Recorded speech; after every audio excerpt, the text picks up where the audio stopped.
कोण म्हणतं शेतकरी राजा आहे?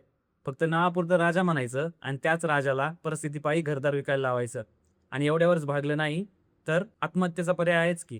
फक्त राजाची उपमा द्यायची आणि त्याला चाकरासारखं राबवायचं. सध्या हे असलं सुरू आहे. शेतकरी त्याच्या कर्तृत्वाने राजा आहेच हो.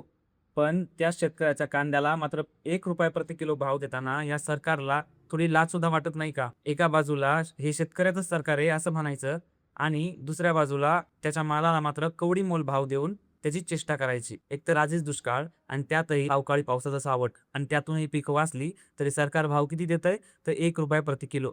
विचार करा, एकरभर शेतात कांदा लावून बी-बियाणे, फवारणी खर्च, डिझेल, वाहतूक, व्यापारी एवढ्या सगळ्याचं भागून शेतकऱ्याच्या हातात येतात मात्र फक्त 10 आणि ₹20 आणि या 10-20 मध्ये या शेतकऱ्याने त्याचं घर कसं चालवायचं? इतक्या अडचणी पदरात घेऊन चालणाऱ्या या शेतकऱ्याला हे सरकार खरंच राजा होऊ देणार आहे का? तुम्हाला काय वाटतंय?